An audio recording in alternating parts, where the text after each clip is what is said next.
Labas vakaras, laba diena, labas rytas, priklausomai nuo to, kada jūs žiūrėsite šitą live transliaciją.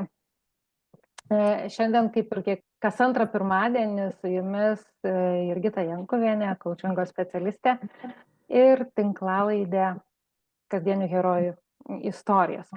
Šiandien jau turim 25 epizodą ir šio epizodo mano viešnia yra Alina, kuri šalia viso ko, kad yra ir mama, dar yra ir Tuk-Tuk širdelė fondo įkūrėja.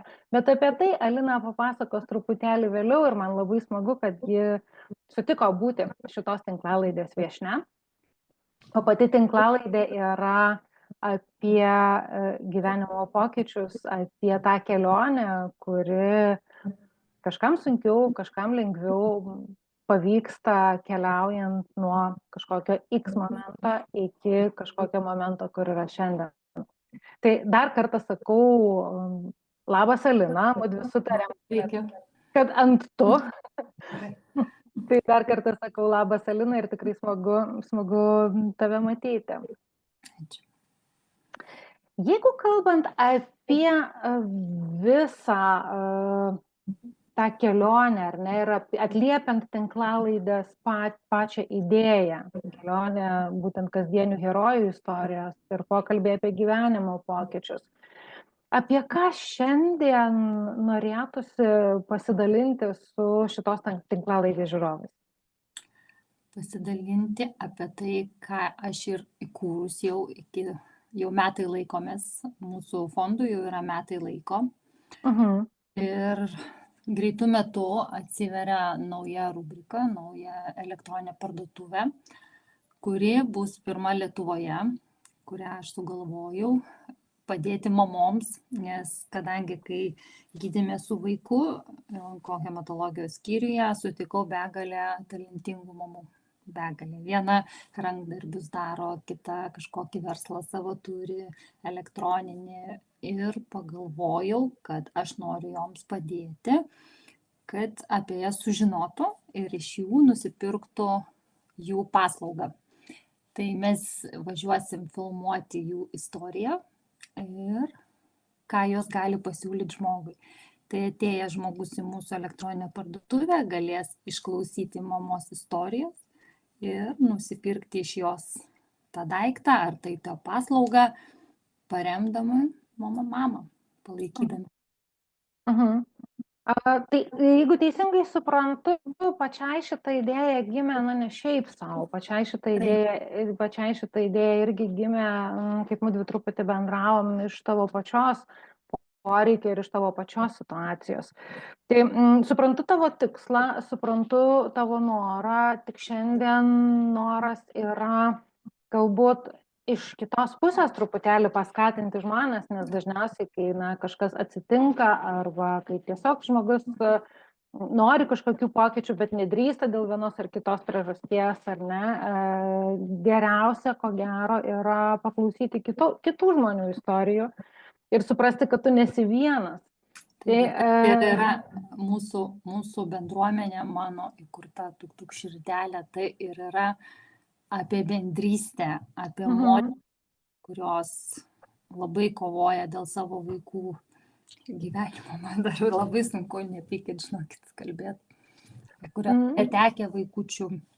Mes rengiame stovyklas, pasivaikščiojimas debesyse kartu su Rūta, kita mūsų Tuk-Tuk širdelės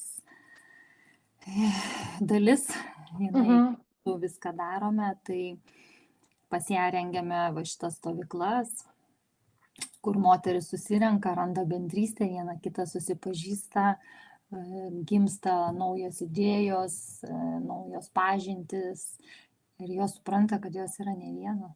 Labai daug tokių mamų, kurias mes dažniausiai nutylim. Alina, aš suprantu, kad tema ir jaučiu, kad tema yra nelengva ir šiek tiek tikrai, negaliu sakyti pasmalsavau, tiesiog pasižiūrėjau, ko tu pati gyveni prieš mūsų pokalbį. Bet aš čia nesu tam, kad aš pasakočiau tavo istoriją. Tam šiandien aš esu pasikvietusi tave į svečius ir jeigu gali, kaip tu atėjai iki Tuk-Tuk širdelę?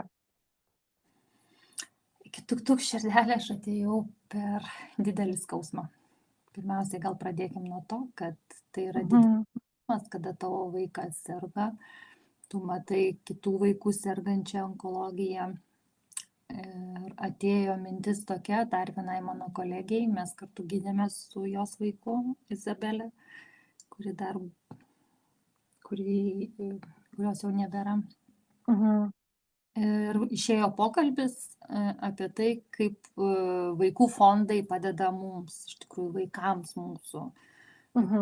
Kokia tai yra jėga, iš tikrųjų, kaip mums viskas padeda ir ta bendrystė. Ir mes taip iš pokalbio sakom, o kuriam mes fondą mamom, palaikyti mamas. Ir žinokit, mes turim tokią nuotrauką, mes sudėjom rankas, ten žaidimo aikštelėje Izabelė, mūsų angeliukas, mano Oktavijus, Ragnaras, mano mažasis, aš ir Renata, sudėjom, nusifotografavom, atsimenu kaip šiandien šitą dieną ir sakom, kuriam. Nes norėjosi sukurti erdvę mamom, kad išėjusios iš ligoninės jos susitiktų ir toliau bendrauti. Kad būtų kažkokie užsiėmimai, kažką tokio ieškojom. Ir tada mano gyvenime atsirado Rūta, jos pasivaikščiojimas debesyse, nes aš internete ieškojau, kur čia mes galim susiburti, kur čia radau Rūtą. Aš jai parašiau, kad čia tokia organizacija. Tokios moteris nori pas jumis, sakau, kiek tai kainuos, jinai sako, nieko nekainuos. Ir aš tada susiskambinau su ją, jinai papasakojo savo istoriją, jinai palaidojo sūnų ir aš noriu, sako, tokiom moterim padėti. Tai ir prasidėjo mūsų ta draugystė ir tie visos stovyklos pasiem. Alina, žinai, taip iš tikrųjų, klausant, man yra tekę bendrauti, aišku, ne onkologija sergančiais vaikais, man yra tekę bendrauti su kitokiamis mamomis, kurios lygiai taip pat sunkiai priima, kurios lygiai taip pat sunkiai išgyvena ir tai man yra tekę nemažai pabendrauti su autizmo spektro vaikučiais, tiksliau mamomis auginančiomis autizmo spektro sutrikimą turinčius vaikus. Ir tu visiškai teisi, sakydama tai, kad didžioji dalis fondų yra šiandien dienai susitelkę į pagalbą vaikams, kas irgi yra labai gerai, labai reikalinga, nes tikrai to labai reikia. Bet kuriuo atveju aš lygiai taip pat pastebiu, kad dėmesio šeimoms, gal ne kiek mamoms, nes taip, mamos daugiausia turbūt, žinai, visą tą krūvį veža. Aš apie tai noriu kalbėti, kad jeigu sugriūna mama, supraskit, sugriūna viskas. Dažniausiai tai. Viskas laikosi ant tavo pečių. Aišku, yra ir vyrų palaikančių, bet kada ateina liga ar nelaimė į šeimą,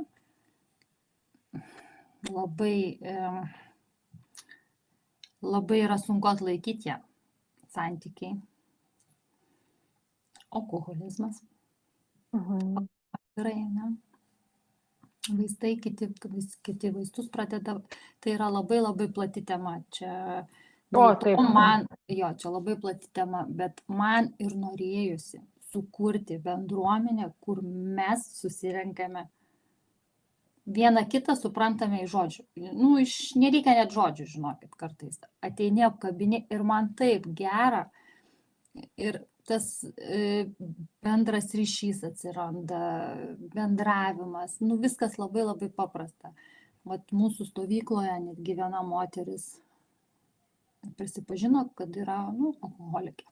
Aš neminėsiu vardų. Ne, be abejo. Minėti, kad jinai turi labai didelę problemą.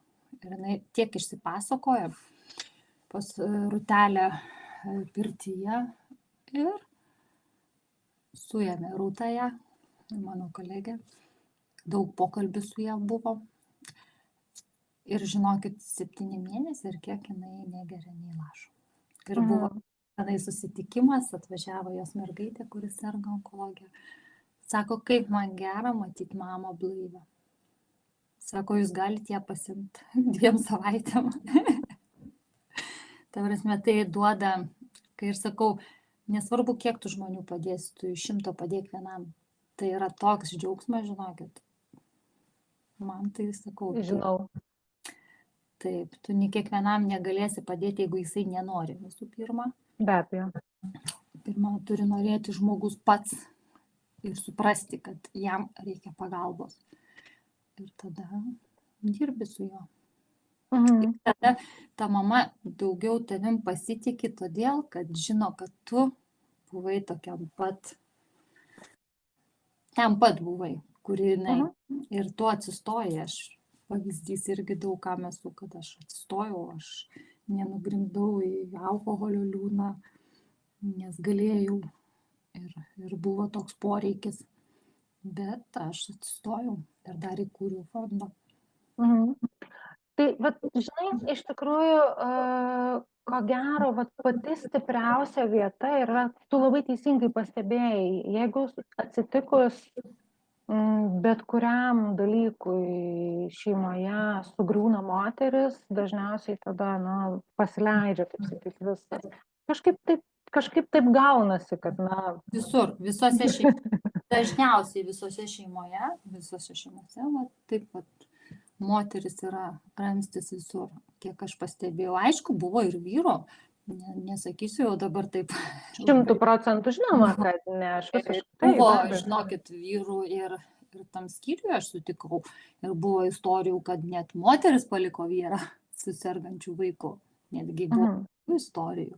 Tokia viena istorija, kuri įsimintiniausia. Visokių būna. Dažniausiai didžioji dalis, viskas ant moters. Moteris turi atrasti tą bendruomenę, turi kažkur išeiti, kažką veikti, savo susirasti, kad ir moterų, verslių moterų klubai yra. Tai irgi labai pagirtina, labai ten moteris renkasi, viens kitą palaiko, tos moteris, sakau, jėga. Alina, bet visgi, jeigu galim, norėtųsi grįžti prie tavo istorijos, o tu pati sakei, aš nesugriuvau, nors galėjau. Ar gali pasidalinti, kas tave palaikė? Aš suprantu, kad tai yra, baisi žinia, kuomet tu sužinai, kad tavo vaikui yra onkologinė liga, tada, kaip aš sakau, pasaulis turbūt išslysta iš po kojų kažkuriam tai laiko tarpui. Bet kuriuo atveju tai... Yra tamsu, baisu, tu nežinai, kur savo skausmą dėti, bet žinokit, aš galiu pasakyti, kad tuo momentu aš pati su savim dirbau labai. Gali pasidalinti, kas tai yra? Žinai, ne visi galbūt išdrįsta ateiti pas specialistą, ne visi galbūt pradžiai išdrįsta į tą... Ir nepradėkime nuo to, kad ne visiems tai padeda. Ir ne visiems padeda, taip. Nes aš daugumą, kur bendravau su mamom, jos tokios, atrasti gerą specialistą, kad tau tiktų jisai, ne tik tai kaip specialistas, kad ir aura tiktų, kad tau patiktų, tai yra labai sunku, sakykime. Pradėkim nuo to. Ir dauguma, kai mes vieną mamytę turim, jinai prarado 2 vaikučius per pusmetį. Ir aš sako, aš ateinu pas psichoterapeutą, aš jį turiu raminti, ne jisai mane. Tada gaunasi toksai, o aš, pavyzdžiui, toj bendruomenėje radau to, ko aš ieškojau, kad aš supratau, kad aš ne viena. Tai aš, o mano atveju, tai aš žinokit, pradžiai tai buvo labai sunku ir alkoholis, neslėpsiu, ir viskas buvo. Bet aš dirbau su savim. Pirmiausiai, aš savo pasakiau, kad aš turiu atsistoti, aš turiu mesti alkoholį, nes šiai dienai aš esu reikalingas savo vaikui ir aš neturiu teisės sugriūti, nes jisai tai kovoja. Tai man buvo mano vaikas, kaip aš sakau, labai keistai neskamba, bet aš vaiko lygai esu labai dėkinga. Tas, kad esu šiandien, aš tai lygai esu dėkinga.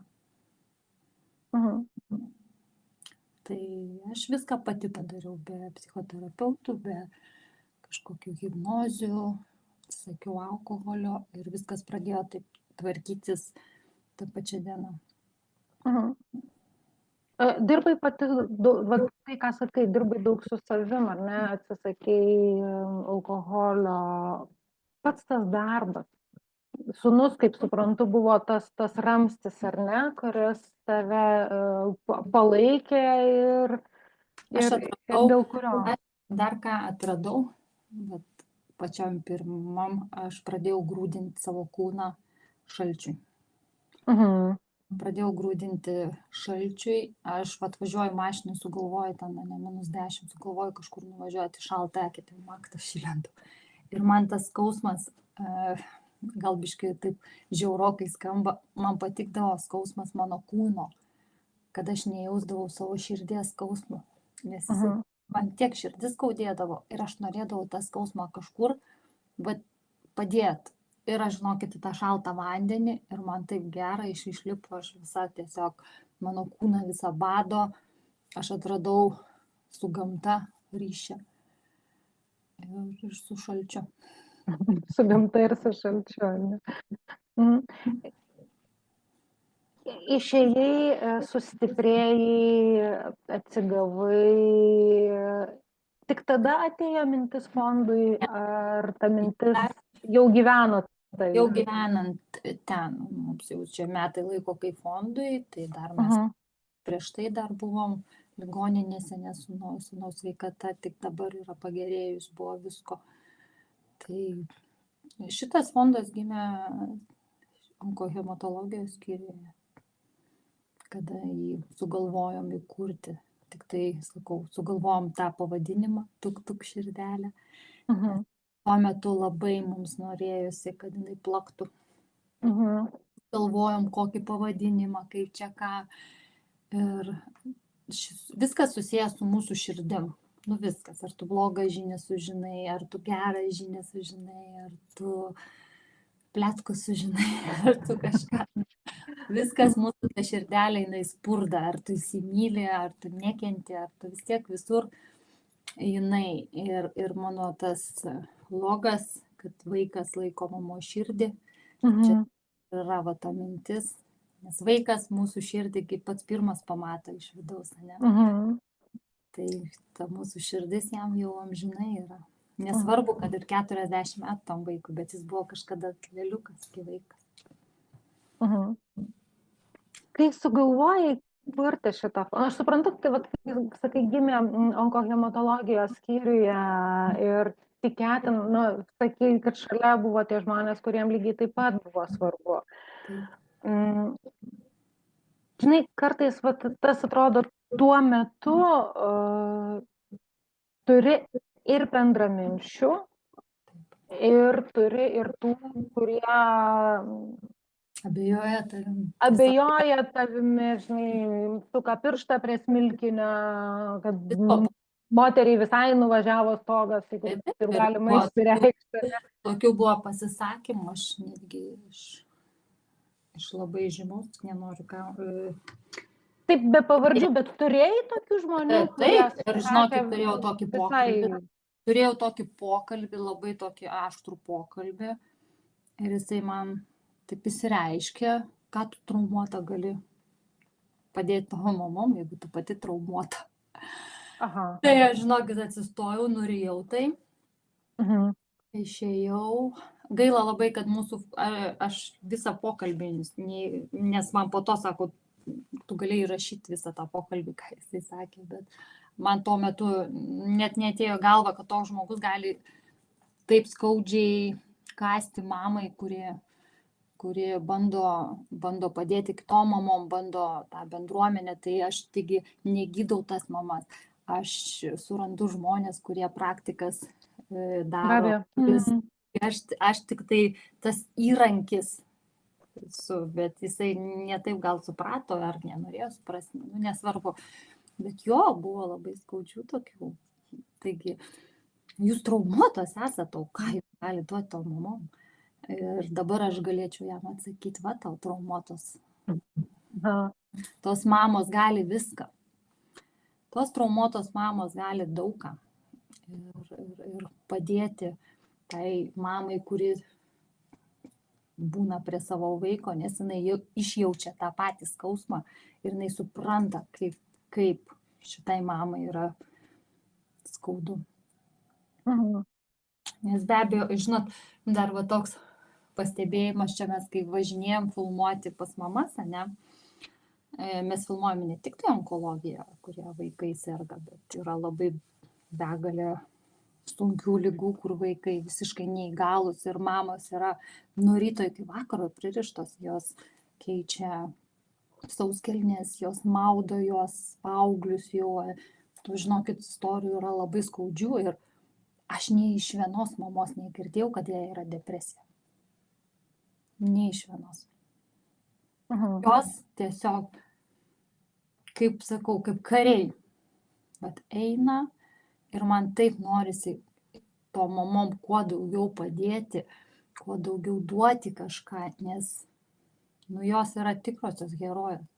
Ne tos, kur čia Instagramuose sėdi ir arba nueina į būdelę, nusifotkina ir jo žvaigždės, viską lengva ranka pasiema, o šitos mamos ir šiaip šitos šeimos tai yra, ir kiek jų daug yra.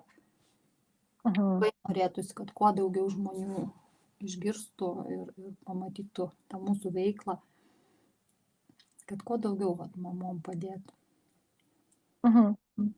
Alina, kas tau pačiai, kuomet buvo tos situacijos, kai gaudavai tas replikas ar ne, ką tu pati traumuota gali jom padėti, arba ką čia prisigalvoji, kas tave pačią palaikė?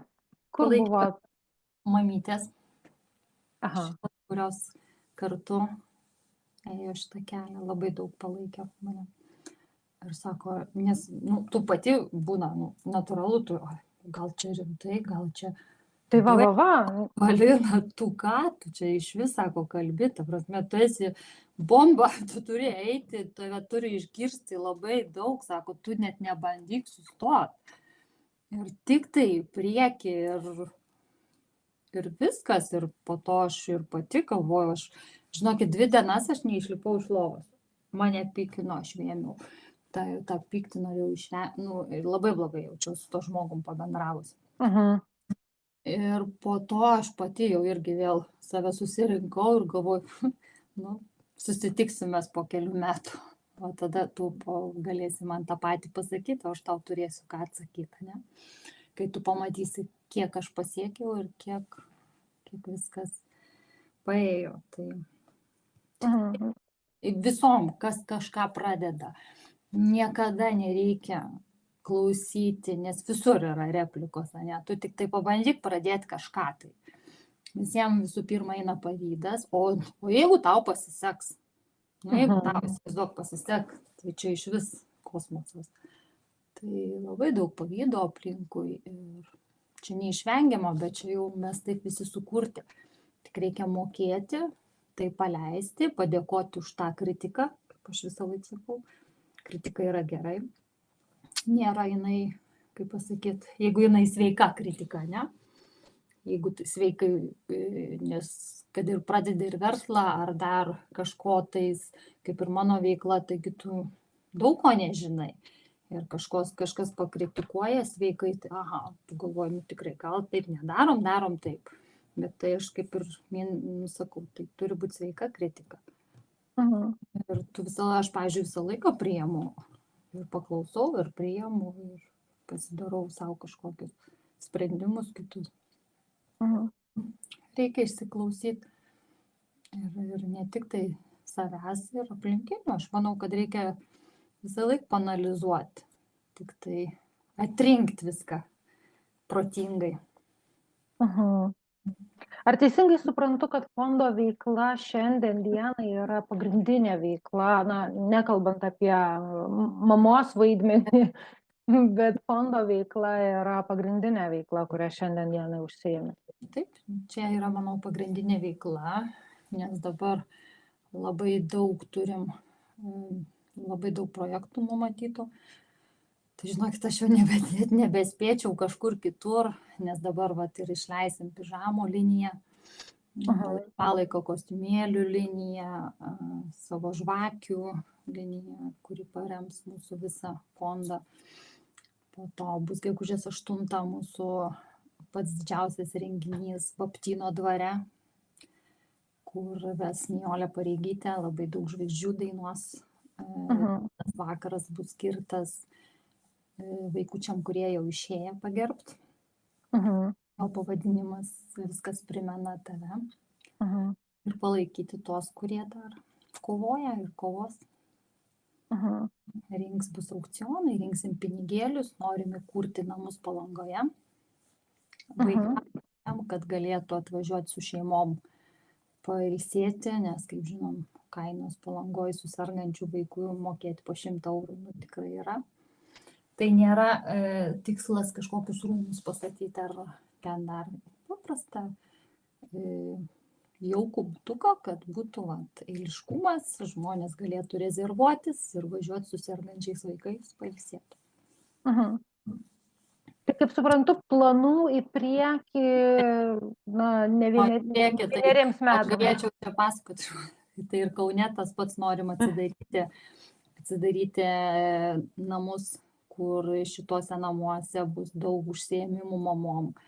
Norim pakviesti daug svečių, kad mamom užsiėmimus darytų tapybos ir taip toliau. Bet sakau, čia ne tik onkologija, čia mes pačią savivaldybei Kauno parašėm, kad ieškom tokių namų ir norim, kad mums padėtų Kauno meras.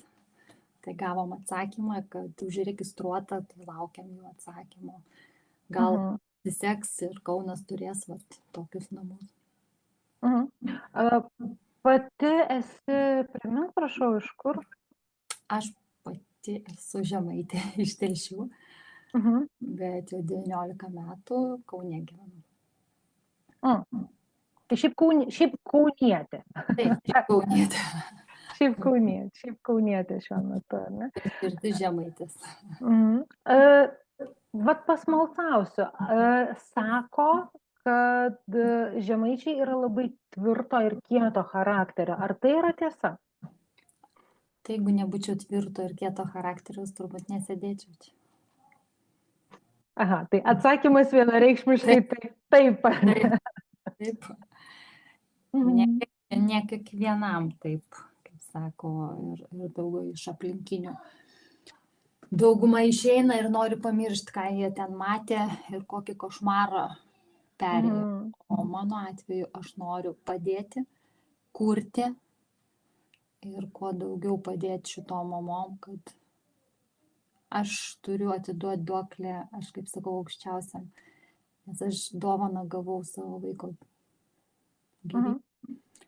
Ir mano tolimesnis kelias bus tik tai padėti šitom mamom. Ar teisingai, Alina, išgirdau, kad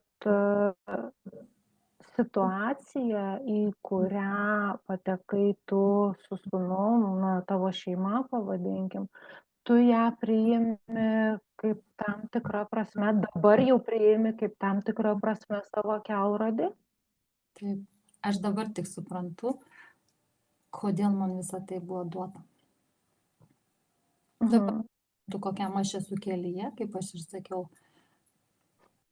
tas, kas mane, tas skausmas mane ir padarė tokią, kokia aš esu šiandien. Aš ir suprantu, kodėl visą tai buvo duota. Turbūt visą tai buvo duota, kad aš sukurčiau tai, kas yra šiandien.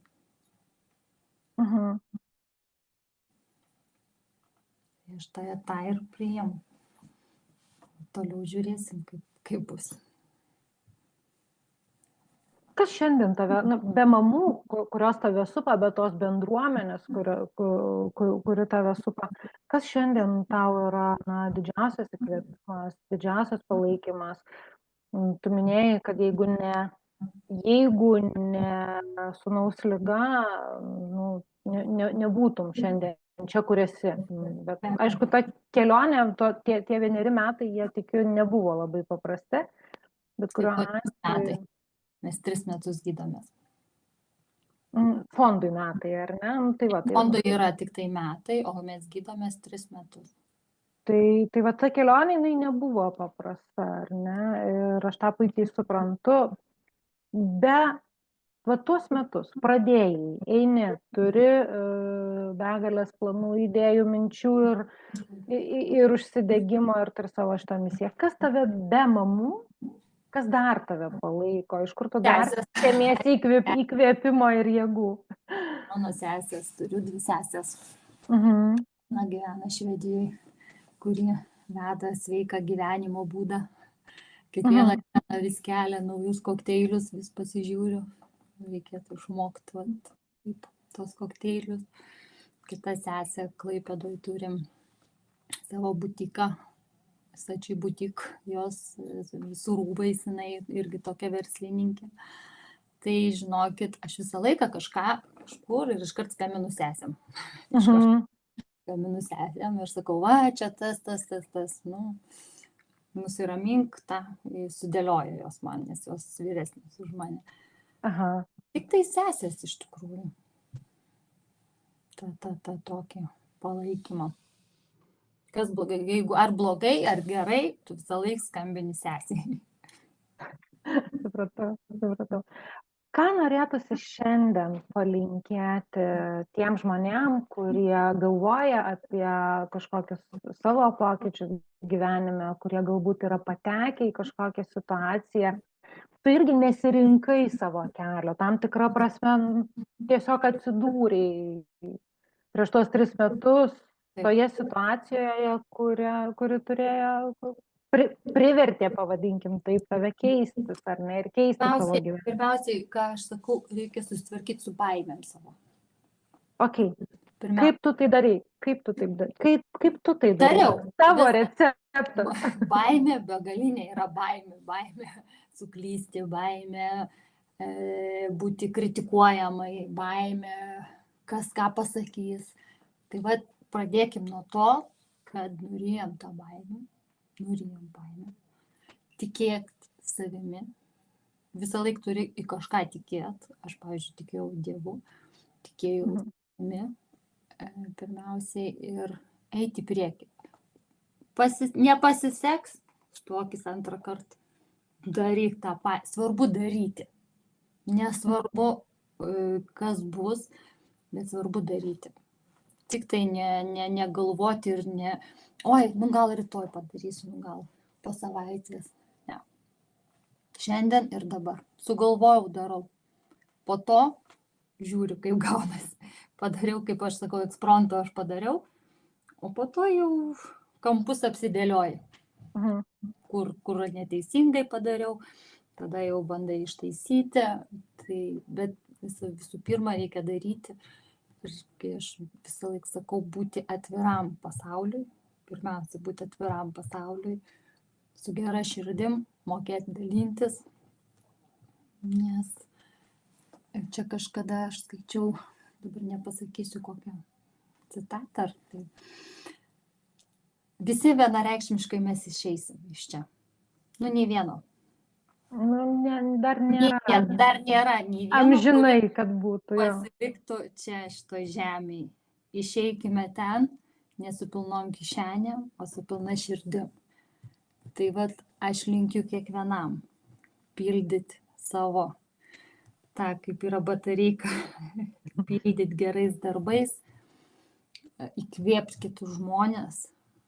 Ir kaip ir minėjom pradžioje, ne, iš 100 padėk vienam ir tai jau yra labai didelis pasiekimas. Tai va tą ir norėčiau palinkėti. Niekada nenusisukti nuo tų, kuriems tikrai reikia pagalbos. Aš kiekvieną kartą prieš į laidą atsinešu prieš tai buvusios pašnekovės arba pašnekovo klausimą.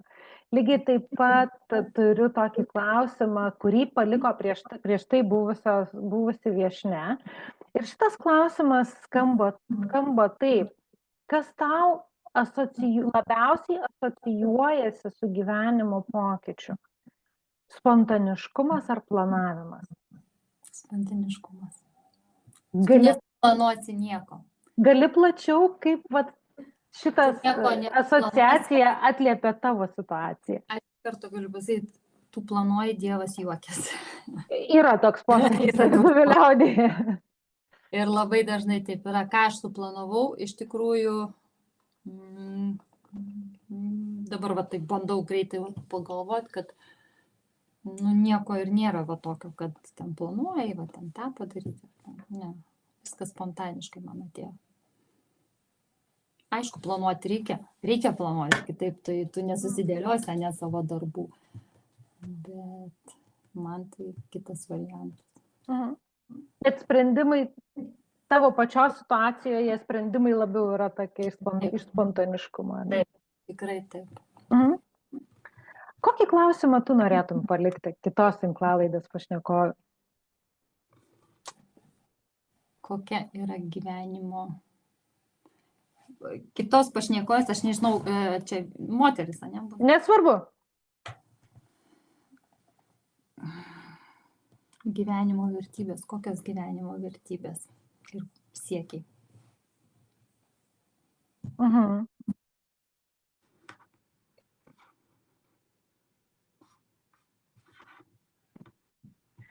Tai man belieka tau padėkoti, kad dar kartą pakeliam šitą tokią nelengvą temą ir iš tiesų turbūt antra tinklalaidė, antras epizodas kalbinti mamą, kuri per savo skaudžią patirtį ir per savo skaudžius išgyvenimus atėjo iki situacijos ir iki pagalbos kitoms mamoms. Esu kalbinusi vieną mamą, kuri, kaip ir minėjau, augina, kad ten augina, jau užaugęs jau visas vaikinas 20 su virš metų, bet autizmo spektro sutrikimas pakankamai stiprus. Tai šiandien yra antras toks epizodas, kalbėti su tokia mama, kuri lygiai taip pat atrado didelę jėgą savyje ir pakilo ir eina į priekį ir padeda kitoms mamoms. Tai ačiū tau begalinės už tai, ką tu darai. Linkiu ir tau begalinės sėkmės ir fondui begalinės sėkmės. Ačiū. Ir aš tikrai mielai pasidalinsiu nuorodą į fondo puslapį, kad būtų kuo didesnė sklaida, o visiems tiems, kurie stebėjo šitą laidą gyvai, kurie galbūt peržiūrės įrašą, linkiu nenuleisti rankų, kaip Alina sakė, nugalėti visas baimės, o jų tikrai būna, nesvarbu, ar mes pasirenkam pokytį, ar mes patenkam į tą pokytį visiškai ne savo valia.